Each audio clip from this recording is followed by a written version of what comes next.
melawai. Nanti akan dibilang, kabinet Prabowo, kabinet gemuk. Banyak.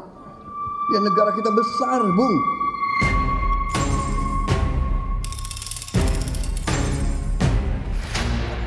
Sepuluh hari jelang pelantikan Prabowo sebagai Presiden ke-8 RI, teka-teki perihal struktur menteri di kabinetnya nanti disebut Sekjen Gerindra hampir rampung.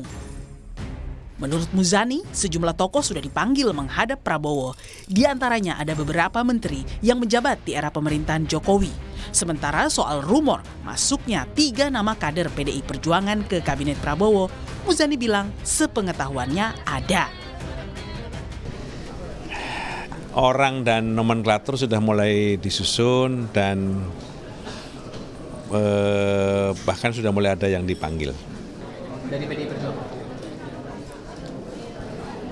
Karena beredar nama 3 nama Pak, ada 3 nama yang jadi menteri sekarang, Menpan RB, Pak Azwar Anas. Tunggu, insya Allah ada.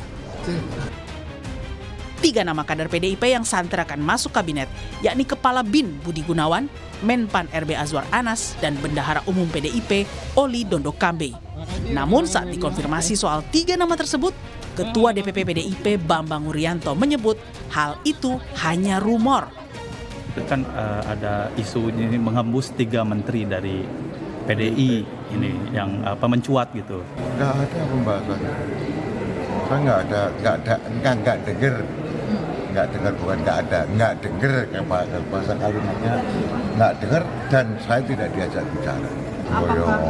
Nama juga rumor isu boleh. Sementara itu, Partai Golkar sebagai partai pemenang kedua pemilu dalam koalisi Prabowo mengaku tidak merasa terganggu bila nantinya Prabowo mengajak PDIP bergabung dalam kabinetnya. Saya pikir Pak Jokowi juga tidak akan terganggu seandainya PDI Perjuangan itu masuk dalam kabinet, seandainya pun masuk dalam kabinet.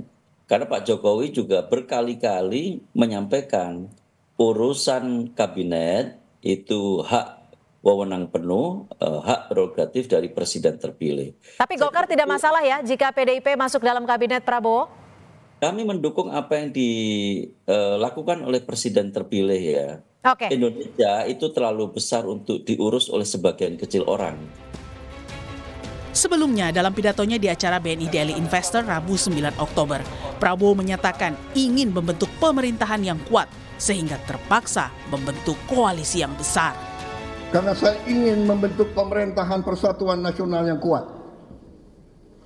Terpaksa koalisinya besar. Akan dibilang, kabinet Prabowo, kabinet gemuk. Banyak. Ya negara kita besar, Bung.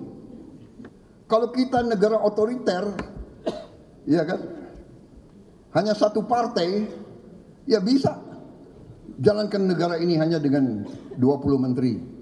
24 menteri. Tapi saya harus merangkul semua kelompok, harus ada perwakilan. Harus ada perwakilan dari Indonesia Timur, Indonesia Barat, Indonesia Tengah. Dari suku A, suku B, harus ini Indonesia.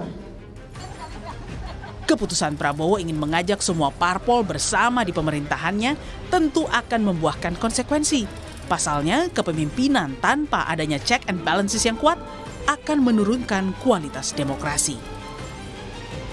Tim Liputan, Kompas TV.